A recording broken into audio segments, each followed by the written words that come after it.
गाजियाबाद में एक साथ कई जगह दिखाई दिए आपदा के दृश्य। बिल्डिंग से निकलता हुआ धुआं, लगी हुई आग, तेजी के साथ शोर मचाता और लोगों को आगाह करता सायरन और रेस्क्यू ऑपरेशन। आपको बता दें कि गाजियाबाद की सड़कों पर अचानक अफरा तफरी मच गई जब एक बिल्डिंग से तेजी से काला धुआं निकलने लगा। सायरनों की गूंज से पूरा इलाका कांप उठा और लोग चीखते चिल्लाते बाहर भागते नजर आए। हवा में जैसे ही खतरे की गंध फैली, फायर ब्रिगेड की टीम मौके पर दौड़ी और स्वास्थ्य विभाग की एम्बुलेंस सायरन बजाते हुए पहुंच गई। चारों ओर ऐसा माहौल बन गया मानो शहर पर कोई बड़ा कहर टूट पड़ा हो। इस बीच कुछ लोग घबराकर ऊपरी मंजिलों से छलांग लगाने लगे, लेकिन वहां मौजूद वॉलंटियर टीम ने मौके की नज़ाकत समझते हुए जाल फैलाकर लोगों की जान बचाई। फायर टीम ने आग बुझाने के दमकल की धारें छोड़ी और वहीं स्वास्थ्य विभाग की टीम ने घायल और बेहोश लोगों को तुरंत प्राथमिक उपचार देकर अस्पताल पहुंचाया। लेकिन रुकिए, ये कोई असली हादसा नहीं बल्कि एक हाई इंटेंसिटी मॉर्क ड्रिल थी जो गाजियाबाद प्रशासन द्वारा भूकंप, आग और गैस रिसाव जैसी आपदाओं से निपटने की तैयारियों को जांचने के लिए की गई थी। इस मॉर्क ड्रिल में आपदा प्रबंधन के हर पहलू को परखा गया, कैसे वक्त पर टीमें पहुंचती हैं और कैसे जान बचाने की रफ्तार को बढ़ाया जा सकता है। सैकड़ों की संख्या में शामिल लोगों ने इस लाइव अभ्यास को किसी फिल्मी सीन से कम नहीं माना। आज गाजियाबाद में सुबह 9 बजे से Ingraham inter college Rajnagar, VVIP addresses society Noor Nagar Rajnagar, Indian Oil Corporation Limited Tila, Shahbazpur Loni, Modi नगर तहसील सरकारी भवन मोदी नगर व जिला संयुक्त चिकित्सालय सेक्टर 23 संजय नगर मॉर्क एक्सरसाइज आयोजित की गई, जिसमें स्थानीय पुलिस, फायर विभाग, स्वास्थ्य विभाग, सिविल डिफेंस और कई सामाजिक संस्थाओं ने लिया।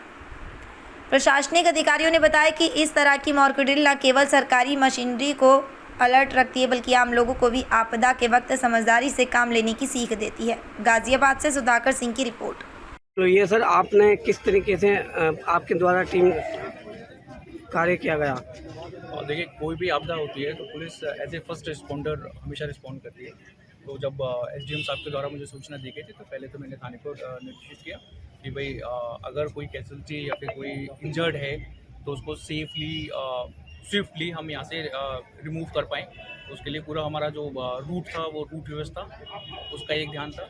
यहाँ पे तुरंत फायर को फ़ोन किया गया कि फायर सर्विस आके यहाँ पे तुरंत देखभाल करे कि उसको क्या जल्दी है, कितना उसको यहाँ पे काम करना है। तो इसी के साथ सारे लोगों ने, सिविल डिफेंस, फिर एसडीआरएफ भी आया था, सभी लोगों ने मिलके इसको आज मॉक ड्रिल करी है। ठीक है सर।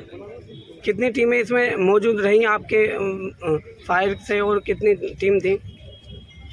पुलिस थी, फायर थी, एसडीआरएफ था, एनजीओ थे, सिविल डिफेंस था, सभी लोगों के यहाँ पे मौजूद थे। सर, आपदा के दौरान आपदा प्रबंधन का इंतजाम किया गया है, क्या क्या इंतजाम हैं और मेन उद्देश्य इसके पीछे का है क्या? इनग्राम स्कूल के अंदर आपदा प्रबंधन से संबंधित एक मॉक ड्रिल एक्सरसाइज है। अगर किसी स्तर पे कभी भी इस तरह की प्रॉब्लम आती है तो उसको कैसे हैंडल करना है हम लोगों को। तो यहाँ पे एक आप देख रहे हैं पीछे की तरफ एक हॉस्पिटल बना हुआ है, टेम्परेरी हॉस्पिटल है, जिसके अंदर पेशेंट या जो व्यक्ति जिस हिसाब से उसको चोट लगी हुई है उसकी कोडिंग की जा रही है। तो इसके अंदर ग्रीन, रेड और आपकी ब्लैक कोडिंग की जा रही है। कोडिंग के हिसाब से पेशेंट को जो ग्रीन कोडिंग है उसको यहीं पे लोकल लेवल पे जो ज़्यादा बीमार नहीं है उसको यहीं लेके छुट्टी की जा रही है। रेड जो कोडिंग है जिसके अंदर पेशेंट ज़्यादा बीमार है उसको निकटवर्ती हॉस्पिटल के अंदर रेफर किया जा रहा है और जो व्यक्ति मृत हो चुका है उसकी यहाँ से डेड बॉडी को हटाया जा रहा है। तो इस तरीके से यहाँ पे पूरा टेम्परेरी हॉस्पिटल बना है, पूरी इक्विपमेंट है हमारे पास आइडेंटिफाई करने के लिए, डिजास्टर को मतलब मैनेज करने के लिए, और ये मेरे हिसाब से बहुत सक्सेसफुल रहेगा। इससे लोगों को एक अपने स्तर से मोटिवेट होने की एक आवश्यकता होगी कि अगर होता है तो किस तरीके से लोगों को एक्ट कर क्यों किया है? आज ऐसा था कि जो है एक्सरसाइज सुरक्षा चक्र के तहत जो है जिला आपदा प्रबंधन गाजियाबाद द्वारा हम लोग 5 स्थानों पर मार्क ड्रिल कर रहे हैं, जिसमें एक स्थान का चयन जो है तहसील मोदी नगर के हुआ था गवर्नमेंट बिल्डिंग के रूप में। कितने विभागों की संयुक्त टीम का आज ये मॉक ड्रिल में मतलब जो हिस्सा लिया गया है? देखिए, बेसिकली क्या होता है कि जब भी कोई आपातकालीन घटना आती है तो हमें ये देखना होता है कि मॉक ड्रिल का उद्देश्य होता है कि हम कितने तैयार हैं। उसे बेसिकली जो विभाग होते हैं, सबसे पहले हमने पुलिस विभाग, फायर सर्विस, स्वास्थ्य विभाग। और सबसे पहले क्या होता है कि जैसे कोई आपातकालीन घटना आती है तो सबसे पहले वहाँ पे जो हमारे स्थानीय जनता होती है वो वहाँ मौके पर पहुँचती है। जो सिविल डिफेंस के लोग रहते हैं, जो NGOs के लोग रहते हैं, वो मौके पर पहुँचते हैं और उनके द्वारा पहले फर्स्ट एड और फर्स्ट रिस्पॉन्डेंट वही रहते हैं।